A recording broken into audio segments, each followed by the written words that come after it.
yang akan terjadi. Masa depan kita tidak tahu persis. Nasib kita juga kita tidak tahu persis. Oleh karena itu, di samping usaha dan ikhtiar dengan menggunakan pengalaman dan dengan menggunakan akal pikiran, maka masih diperlukan pegangan lain, yaitu iman. Iman terhadap Tuhan dan Rasul-Nya, dalam arti iman dan percaya semua apa yang dikatakan, yang diterangkan, yang ditunjukkan oleh Allah dan Rasul-Nya. Seperti baru-baru ini saya sangat terpengaruh dan terkesan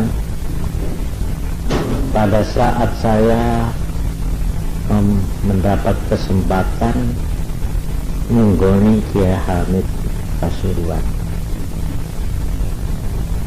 sampai ke akhir hayatnya. Malah saya tuh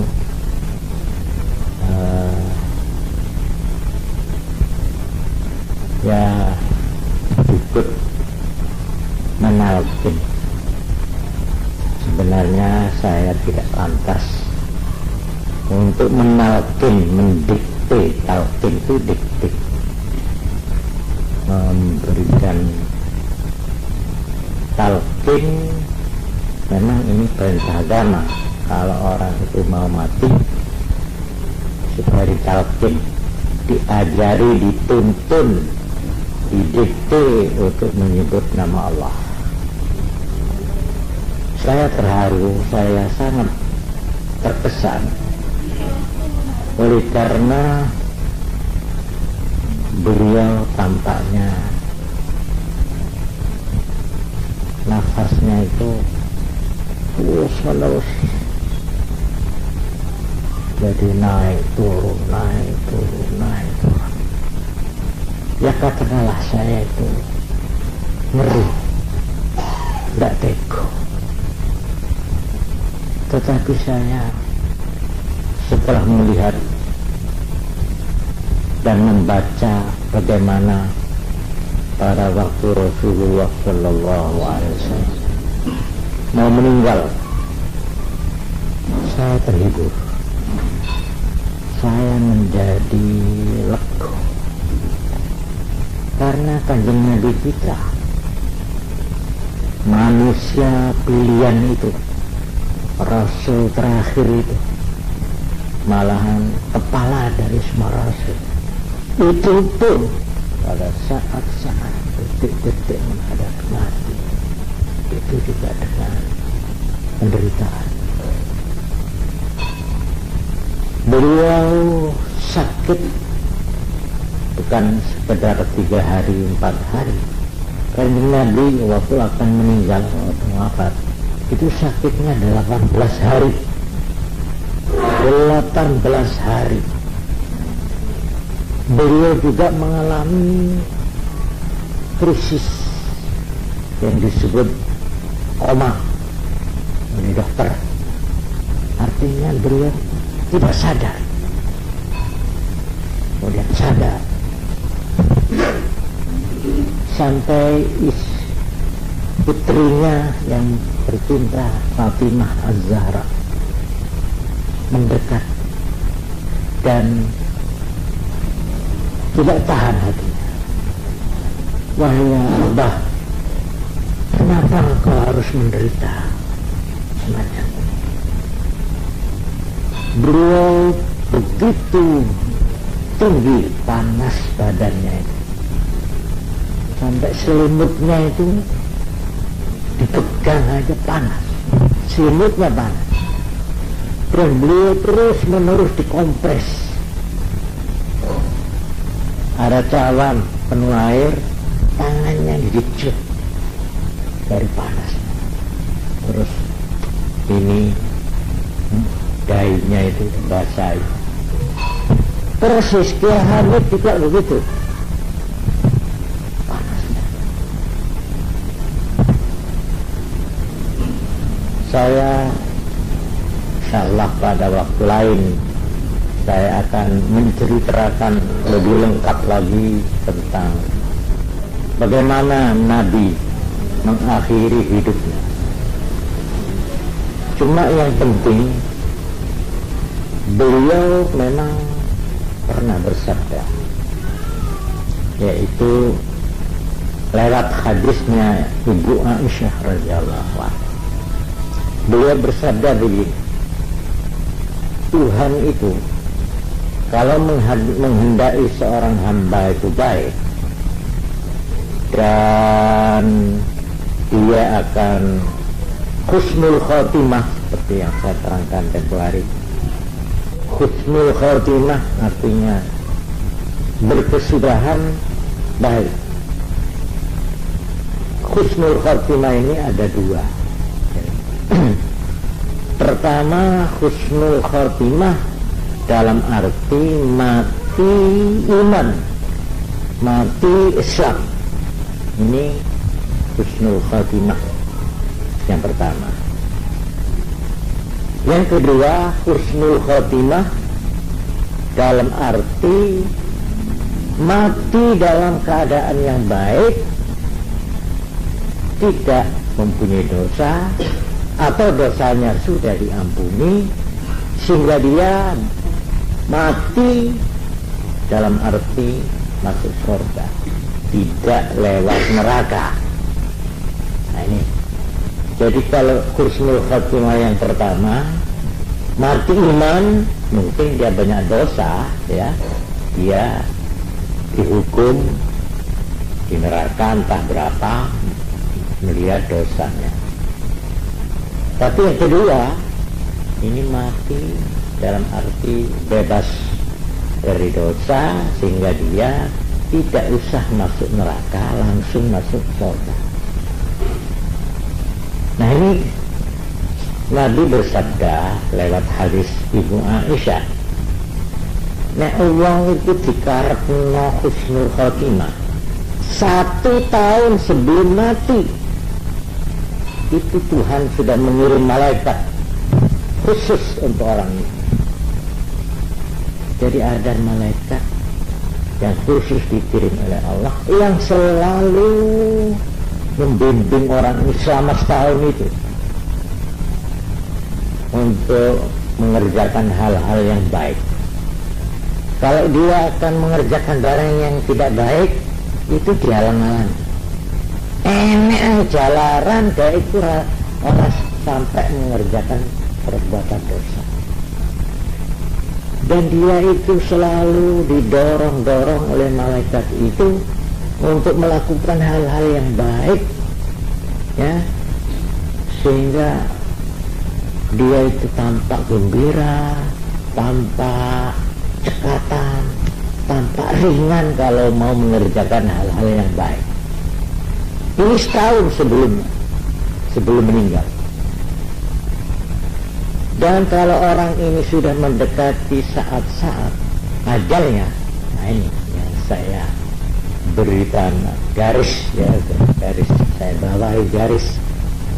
Kalau orang itu sudah akan meninggal, maka orang ini nampak sebelum dicabut hal-hal gaib yang tadinya dia tidak pernah duga-duga.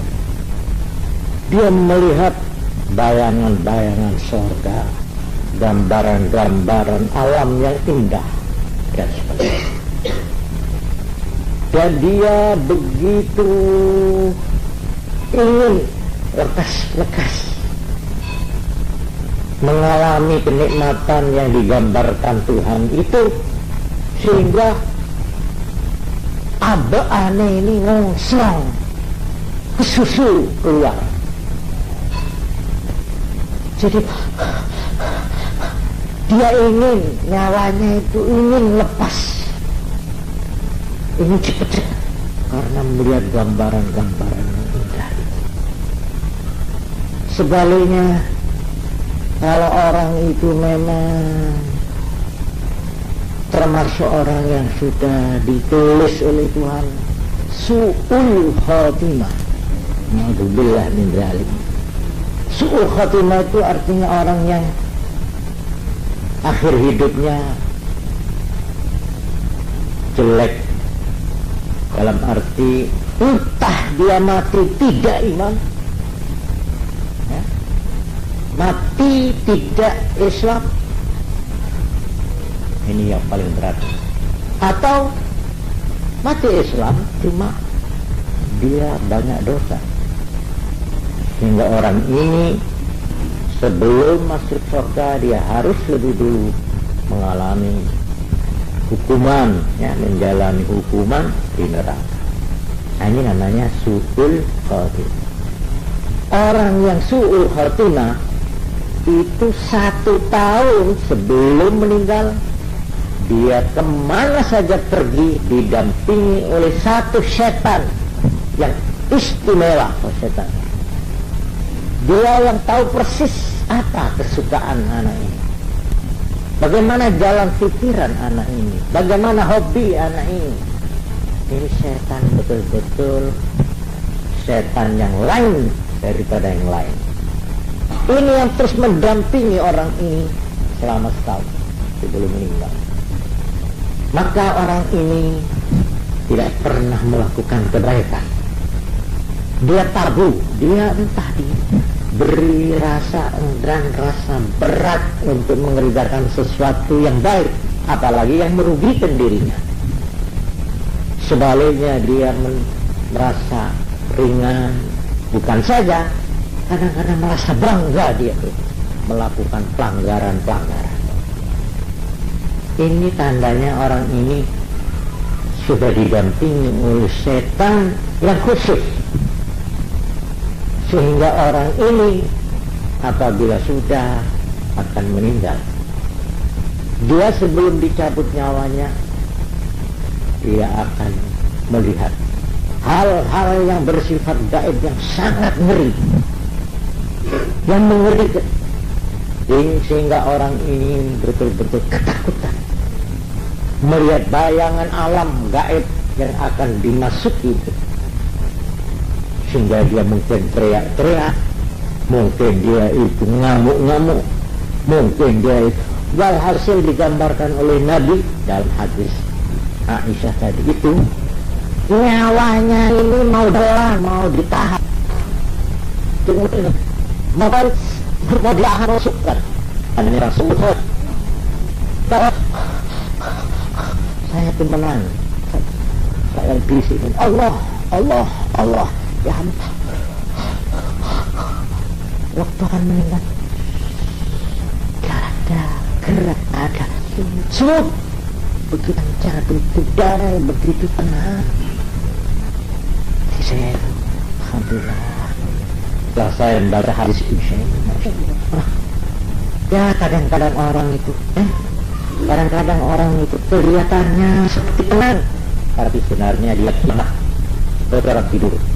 Orang tidur kata itu kayak enak oleh itu. Dan dia itu mimpinya dikejar-kejar macan.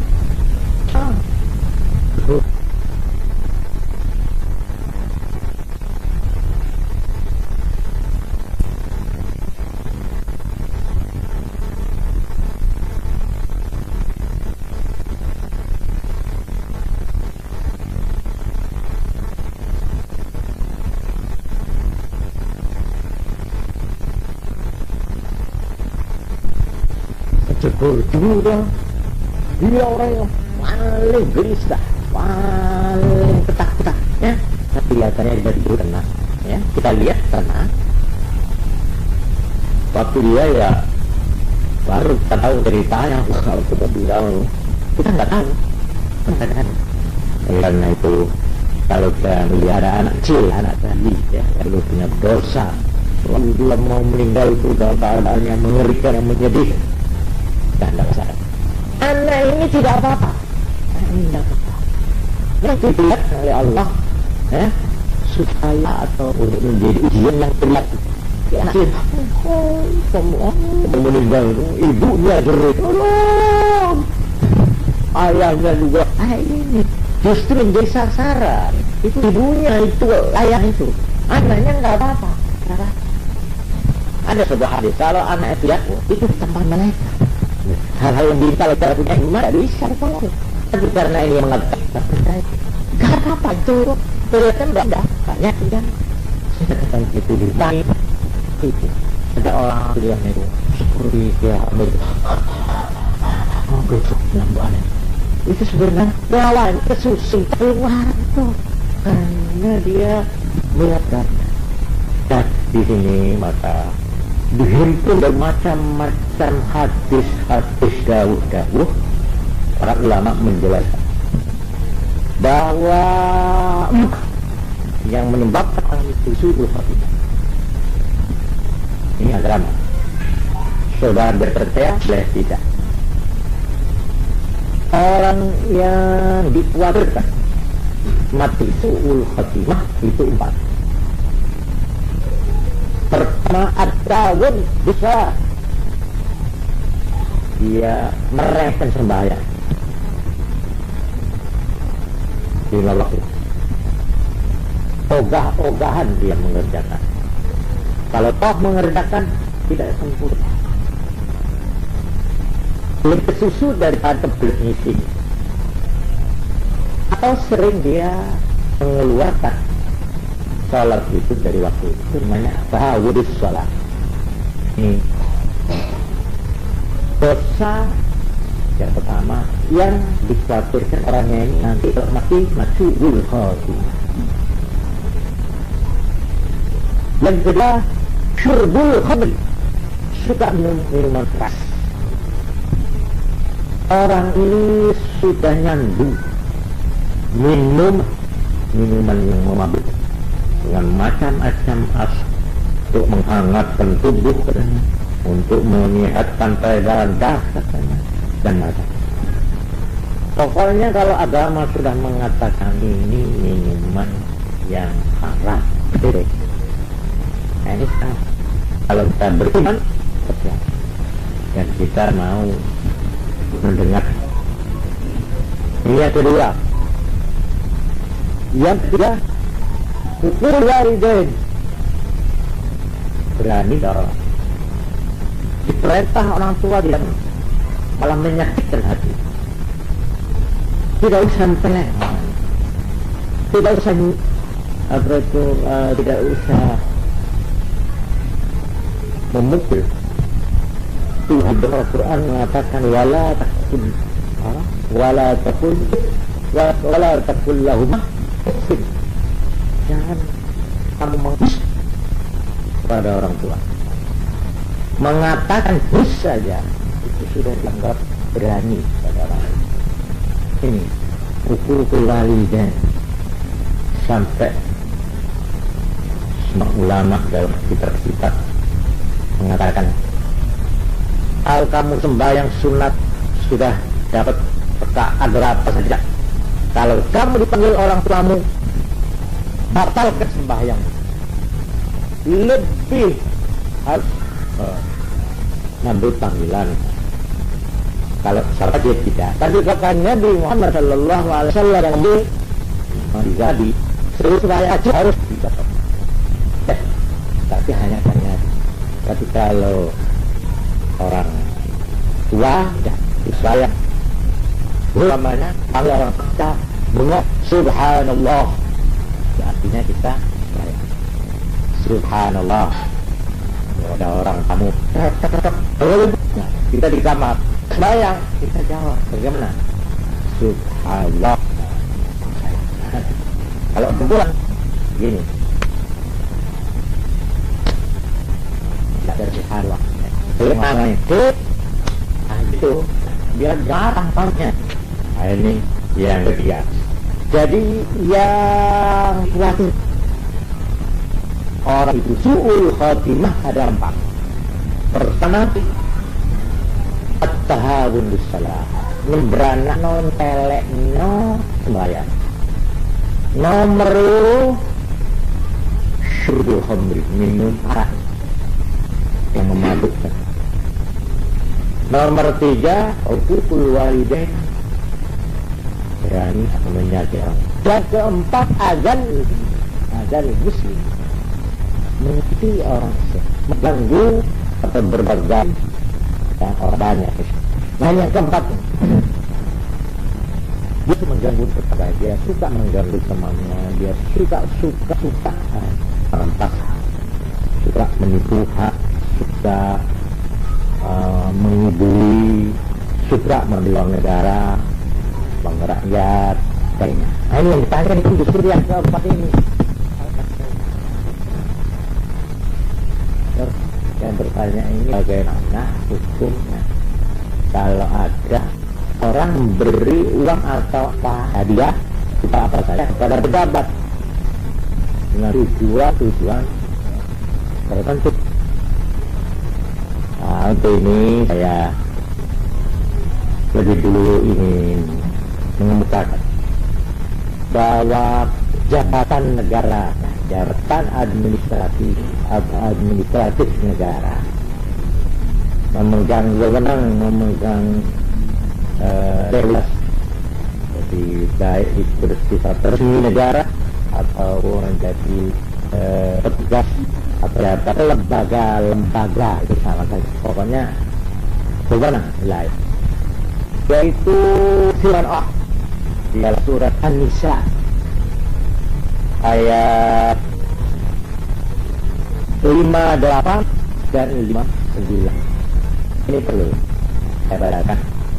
Yang 58 ini ditujukan kepada pemimpinan atau mereka yang memegang tanggung jawab, mereka yang memegang wewenang. Sedang ayat yang kedua, yaitu ayat 59, ini ditujukan kepada anak buah, pada rakyatnya, pada yang ngomong. Jadi Pak sering baca, hampir semua orang, yaitu yang kedua, la yalladzina amanu atiullah wa rasulah wa ulil amri minkum. Ini paling asli seperti itu. Saya sering berjabat banyak itu baca ayat ini. Orang yang beriman, taatilah Allah, taatilah Rasul, wa ulil amri minkum, dan perintah. Artinya orang yang memegang wewenang, orang yang memegang pimpinan, suruh taati. Ini memang ayat yang dua. Tapi ayat yang pertama ini kurang banyak dibaca ini. Justru ini yang ditujukan kepada jabat, kepada pimpinan ini, ya, yaitu yang berbunyi innallaha ya'muru bil amanati ila ahliha. Jadi sekarang untuk lengkapnya, untuk berimbang, kita lihat yang sudah dibaca, ini hadirin harus ada yang membaca yang pertama. Jadi memang ini urutan ini, urutannya begini. Innallaha ya'muru, sungguhnya Allah memerintahkan kamu adil amanat, untuk menyerahkan hal-hal yang dipercayakan kepada kamu bila ahliya kepada mereka. Ini pokok, menyerahkan amanat kepada yang berhak. Itu pokok dari segi namanya apa, namanya itu apa, ketua, kepala, apa-apa. Wa idza hakamtum bainan nasi an tahkumu bil 'adl. Kalau kamu jatuh keputusan orang banyak, karena kemudian kamu menjatuh keputusan itu lalu. Jadi innallaha ni'ma ya'idukum bihi nasihat betul al-fath ma'ruf inna innallaha kana samian basira. Sesungguhnya Allah Maha mendengar, Dia Maha mengawasi semua kamu pada ditawabah kontrol Allah.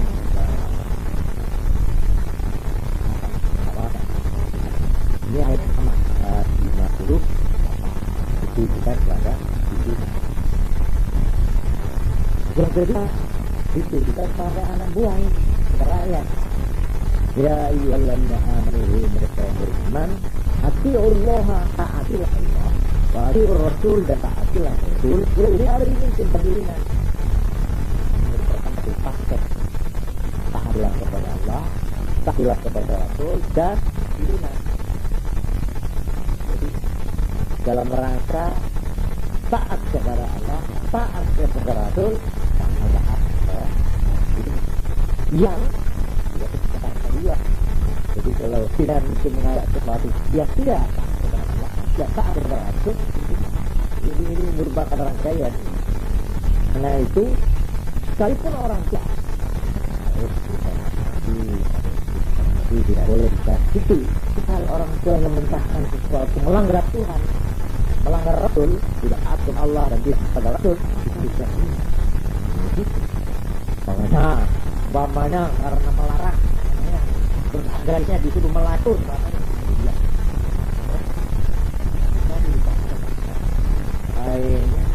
Akhirnya digratiskan anak garisnya untuk utang, juga diterbor, setelah garisnya umpamanya, kamu makanya itu berbuat dosa, tidak boleh. Antara dari itu dan di dalam sebuah hadis Nabi Muhammad SAW itu satu waktu seorang sahabat namanya Abu Dzar al-Ghifari dia minta diberi jabatan pernikahan. Abu Dzar innaha amanah, jabatan itu adalah perjuangan. Adul anak yang menyerahkan anak saja. Jabatan itu adalah wa innaha yaumal qiyamati khayrun lana. Adalah khizr kehinaan wa nadamah dalam pemerintahan atau dalam memegang tanggung jawab kepemimpinan, kekepalaan, keterima dalam lembaga-lembaga kewargaan pemerintahan itu merupakan mana yang oleh Tuhan perintahkan untuk kami. Beliau mengatakan jabatan itu semuanya perlu terima.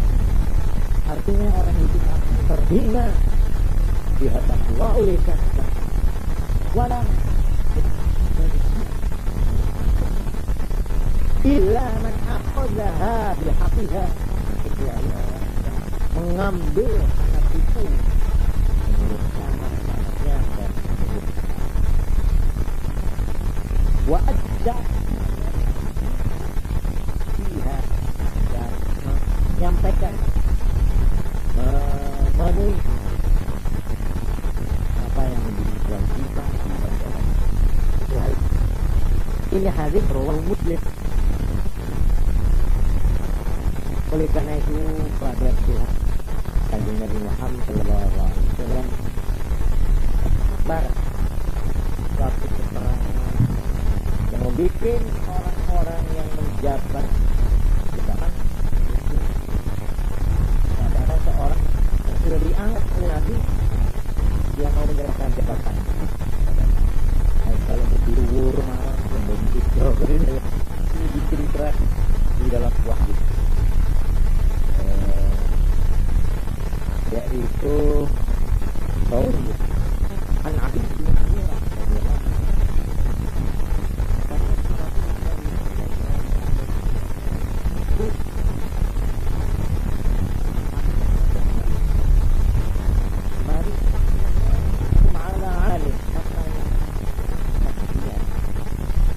menjadi petugas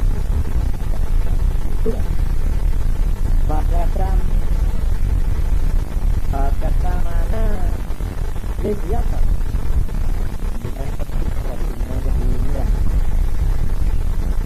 Jaruk karena perbuatan apa yang lebih dari Jaruk karena ulang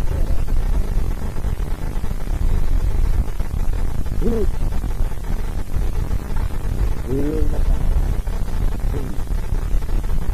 ini yang dulu dengan korupsi ikhlas yang jadi sekalipun yang diambil itu hanya sebatang jeruk, maka itu akan dituntut berjari-jari. Kemudian ada seorang hitam dari Ansor, orang itu. Faqama ilaihi rajulun aswadu minal ansar ka'anni anzur ilaih. Ada orang berdiri terus berkata, faqala ya Rasulullah, wahai Rasulullah, iqbal anni amalak, terima kembali jabatan yang kamu serahkan kepada saya. Saya tidak sanggup bertentang tumaban pulang. Qala wa malah, kenapa? Nabi tanya. Qala, orang tadi berkata, sami'tuka taqulu kadza wa kadza. Saya mendengar engkau telah mengatakan begini. Qala, lalu Nabi bersabda, ya, aku terus mengatakan. Wa ana aqulu al-an, sekarang aku pun akan mengatakan. Man ista'malnahu minkum, maka siapa yang aku angkat dia dari petugas untuk diantara kamu ala amali atas suatu tugas, bal yaji, maka hendaklah dia datang biqalilihi dengan yang sedikit, wa katsirihi dan yang banyak. Sedikit hanya harus dibawa. Fama utiya minhu akhadha, apa yang diberikan boleh diambil. Wa ma nuhiya anhu intaha, apa yang dilarang ya harus menghentikan. Ini satu peristiwa kecil yang menggambarkan betapa sesuatu yang dipercayakan kepada seorang sebab itu harus dipenuhi secara benar. Dalam sebuah hadis lain digambarkan Nabi, man iqta'a haqqan mri'in muslimin biyamin, siapa yang mencabut mengambil hak orang Islam dengan sumpahnya, dia berani bersumpah untuk mengambil hak milik ya, hak orang lain, qad aujaballahu lahu-nar, maka Allah telah menetapkan buat orang itu neraka, wa harrama 'alaihi jannah, dan mengharamkan buat orang itu surga. Faqal, kemudian ada orang bertanya, yaitu Abu Umamah atau orang lain sahabat, tadi yang diambil itu wa in kana syai'an yasira ya Rasulullah, sekalipun sesuatu yang kecil dan sedikit sekali ya Rasulullah. Faqala, maka Nabi menjawab, wa in kana qadiban min araq, sekalipun hanya satu ranting dari pohon Arab itu pohon yang dibuat silak. Orang kalau sudah nikah itu kan bawa silak itu pohon namanya pohon Arab. Sekalipun hanya satu ranting saja dari pohon Arab, maka tetap seperti yang saya katakan. Ini untuk mendengarkan ini firman Allah dan sabda Nabi. Oleh karena itu Nabi mengatakan tentang riswah, tentang uang sodok, baik yang memberi, yang menerima maupun yang menyaksikan itu mendapat kutuk ya. Di sini sekarang saya menjawab kan. Yang ditanyakan ini ya, sampai di mana batas-batas atau definisinya uang sodok itu di mana? Ini saya mengambil keterangan dari Imam Al-Ghazali, yang beliau ini pernah ditanya apa perbedaan hadiah dan sodok, bedanya apa? Padahal baik hadiah maupun sodok itu mempunyai persamaan. Persamaannya bahwa baik uang sodok maupun uang hadiah itu atas dasar sukarelanya orang yang memberi. Artinya orangnya yang berikan itu memang hatinya itu rela. Ya perkara rela kepaksa ada paksa, nggak tahu lah, pokoknya dia rela gitulah. Ini tidak dicuri, tidak dirampok, tidak, saya serahkan. Nah, apakah itu hadiah atau itu namanya riswah? Riswah itu masalah. Beli. Ini persamaan yang pertama. Yang kedua, baik riswah maupun hadiah itu tentu punya tujuan. Itu ada maksud. Apa tujuan? Tentu ada. Nah di sini mari kita lihat orang yang memberikan sesuatu pada orang yang berupa hadiah atau pemberian lah, itu ada. Apakah tujuannya itu kontak di dunia ini atau mempunyai tujuan kelak di hari tujuan yang bersifat sekarang kontak atau nanti. Nah kemudian sekarang yang kontak ini kita perinci. Dia memberi karena ada tujuan ingin mendapat sesuatu yang bersifat benda. Nah ini istilahnya itu uang semir, itu uang semir lain, ya. Pokoknya memang dengan ini saya tujuan supaya memperoleh benda. Atau dengan hadiah itu saya mendapat suatu pertolongan atau jasa-jasa baik untuk sesuatu tujuan tertentu. Atau tujuannya itu semata-mata hanya merupakan pendekatan hati, atau dengan perkataan lain ingin mendapat simpati, supaya ada simpati. Cuma simpati dan simpati ada dua, ya. Simpati yang polos, ada simpati yang udah di batu. Nah emang simpati supaya berhati, tapi dengan hati ya tujuan mendapat suatu tujuan tertentu balik itu. Oleh karena itu ada 5 kategori, ada 5 klasifikasi. 1,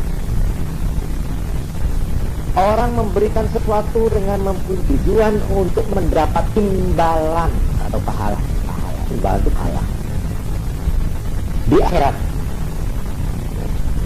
Jadi saya memberikan sesuatu, apakah patuhan ada, ini dapat ganjaran, ini pahala, itu juga tujuan. Itu namanya sesuatu tujuan, itu maksud. Oleh karena itu orang yang diberi ini tidak lepas dari 4. Orang yang diberi ini memang membutuhkan pemberian itu. Orang ini tidak cukup, ya. Atau orang yang diberi hadiah itu bukan karena kekurangan, tapi karena kita ingin menghormat orang ini karena kedudukannya sebagai orang alim, atau orang ini mempunyai kedudukan keturunan yang baik, mempunyai nasab agama yang baik, ya guru, menanya orang baik-baik, pamannya. Saya memberikan sesuatu padanya karena saya melihat dia adalah keturunan orang yang saya cintai.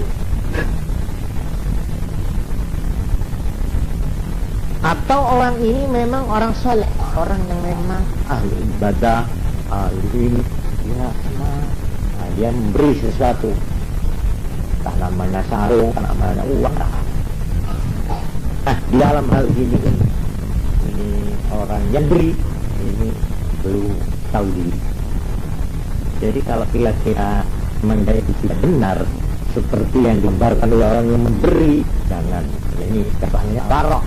Kalau yang punya sikap warok, sikap dari sesuatu yang jelasnya, dia jangan menting. Dia mengira bahwa saya orang alim, padahal saya minta apa? Saya cuma tukang pidato, saya disebut kahat, kiai haji, padahal saya sebenarnya bukan dia.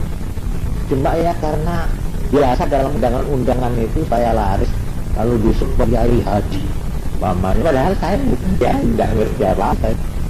Kalau orang memberi sesuatu kepada saya karena kiainya, saya ada apa saya apa? Ini sudah nggak boleh menerima itu. Nah, ini jiwara namanya, jiwara. Atau memang dia dimasyhurkan ini keturunan orang baik-baik, padahal tidak. Dia memang keturunannya iya, cuma anaknya jahat. Keturunan orang baik tapi sebenarnya dia itu brengsek. Orang itu kalau tahu ada orang sebenarnya dari orang ini kan tidak mau mungkin benar aja. Dari dalam mulai riwayat zaman kuno kan ulama-ulama salaf, orang-orang yang soleh itu dia mau belanja sendiri. Sebab dia tahu kalau saya pergi ke pasar, lalu belum betul satu. Orang-orang yang begitu itu biasa kalau mau membeli-beli menurut yang kira-kira tidak dikenal dari orang lain. Ada pejabat maunya banget, ada pejabat mau belanja ke toko. Ya. Kalau tahu ini ajudan atau suruhannya pejabat itu, iya Pak, iya sudah tidak usah bayar sama gitu loh. Ini justru yang dihindari. Dalam arti saya kalau begitu namanya menjual jabatan saya, menjual kedudukan saya, menjual kekiaian saya, menjual kesolehan saya, menjual saya. Ulama-ulama zaman kuno itu kalau mau beli tidak mau langsung sendiri, tapi menyuruh orang yang orang ini tidak dikenal orangnya ulama. Ini malah sebaliknya ya, ada yang sebaliknya. Ini apa itu yang ada pesan itu katakan itu nama KBOC itu.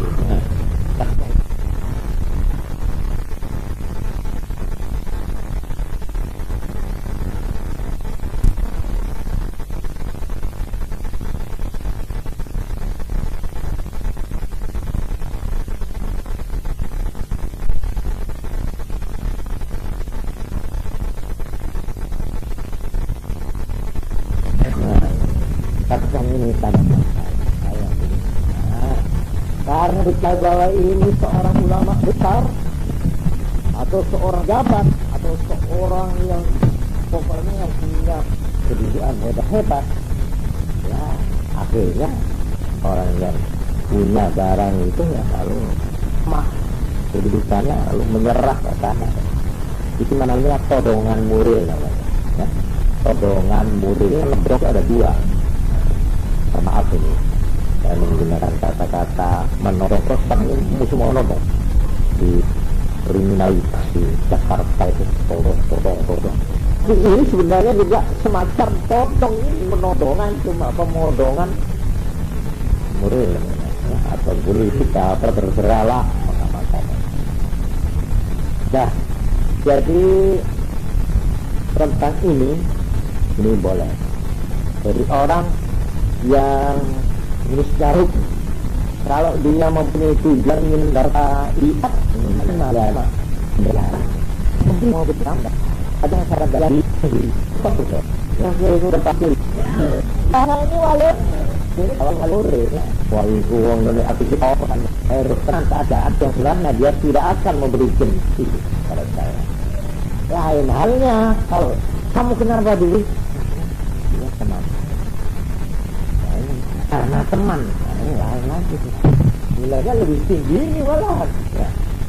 Oleh karena itu pemberian itu anak. Kalau pemberian itu untuk menolong orang yang kekurangan, dan orangnya yang diberi itu memerlukan pertolongan, itu namanya sedekah. Ya.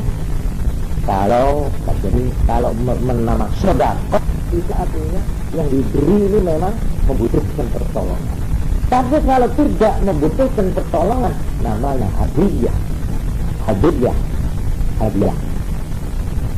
Saya memberi pada orang yang kaya, sebenarnya orang itu saya beri tanda mata, ya, sebagai tanda persahabatan, atau sebagai tanda intim, atau sebagai tanda selera, atau ya apa, atau karena memuliakan orang itu. Saya menghormati orang itu, macam-macam itu hadiah namanya. Jadi kalau ada orang bersedekah atau berhadiah dengan tujuan ingin dapat pahala di akhirat, ini justru yang jadi. Yang kedua, tujuan yang tidak di akhirat tapi yang keempat, ya, orang memberi sesuatu dengan ingin mendapat imbalan pemberian. Saya memberikan sesuatu supaya sesuatu yang ada pada orang itu saya diberi. Jadi seperti orang semacam jual beli, itu boleh. Jadi sah dan boleh. Ini semacam jual beli dalam bentuk hadiah.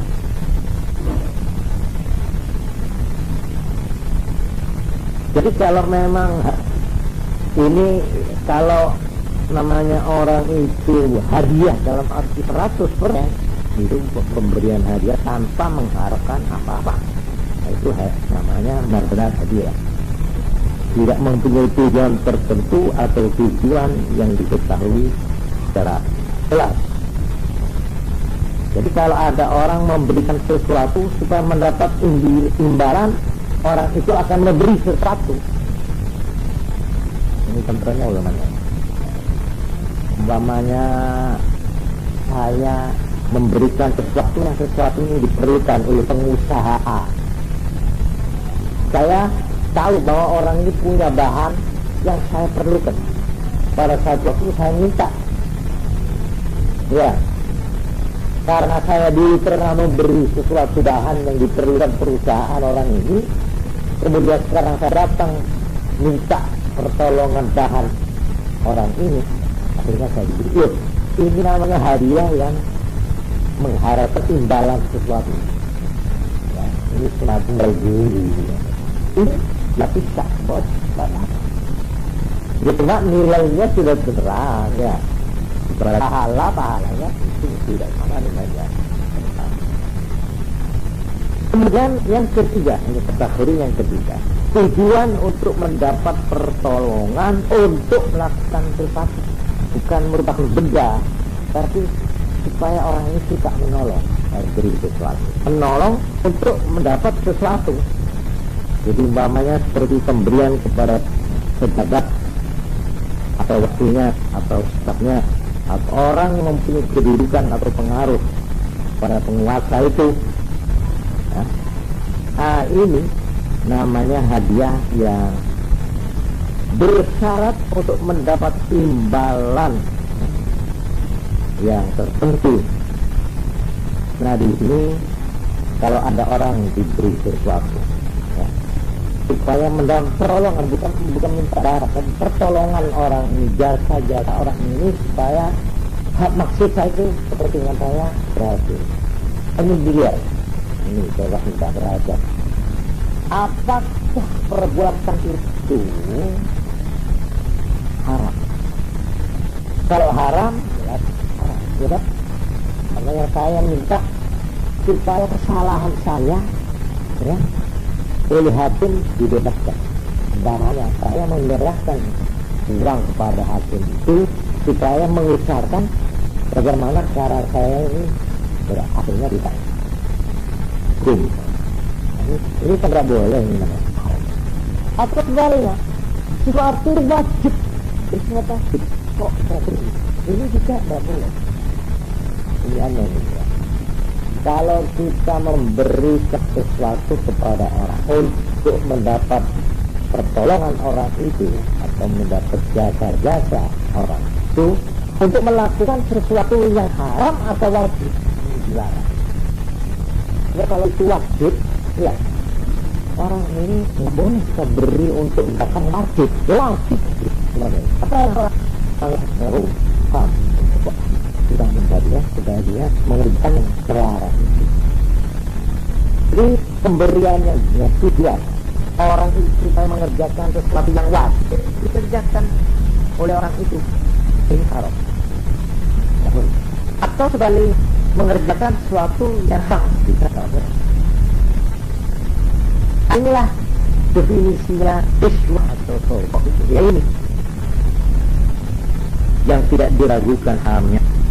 Jadi kita lihat ini ada dua yang harus kita pelajari. Yang namanya uang pokok ialah pemberian. Dan dengan pemberian itu kita yang memberi mempunyai tujuan tertentu. Ya. Kita punya tujuan tertentu karena pokok kita tertentu. Dua, dinamakan pokok. Kalau orang yang kita beri itu diharapkan untuk mengerjakan sesuatu yang wajib atau haram. Nah itu. Oleh karena itu kalau imbalan perbuatan yang kita harapkan itu sesuatu yang tidak haram dan tidak wajib, itu namanya apa? Kalau tidak haram wajib, artinya bah. Hukum itu kan ada 5 ya. Di sebelah kanan wajib, lalu di bawahnya wajib apa? Sunat. Lalu sebelah kiri haram, ya, ya bawahnya haram, makruh.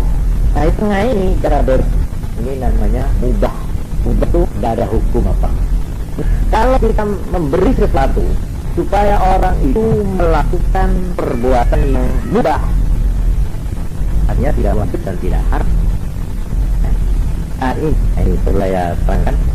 Ada unsur yang ketiga, yaitu ada semacam jerih payah atau kesukaran. Yang jerih payah ini kalau bisa dibagi diperdakan atau jelas masuk mendapat upah, maka ini halal. Ini ada 3. Satu, pemberian itu mempunyai tujuan tertentu. 2, kita mengharapkan supaya orang yang kita beri itu melakukan sesuatu yang haram atau yang wajib. Yang 3, kalau yang diharapkan sebagai imbalan pemberian saya itu sesuatu yang tidak wajib, haram tapi dah ya, mencatatkan bahwa ada kerepotan, ada supayanya, ada jihayahnya. Nah itu seperti orang membela perang gitu, pukul atau itu mau ada hukum apa itu membela mengarah untuk kapal itu apa itu apa pembelaannya. Nah ini boleh memberi kok, itu memang halal itu. Ya. Di dalam hukum Islam ada yang harus serupa dengan ini, namanya du'alah macam orang mencetia yang kira-kira setengah jatuh saya beruang. Ini du'alah itu ya persen ya. Saudara tulang atau berpulang, siapa yang menemukan dompet saya beri persen 10. Boleh.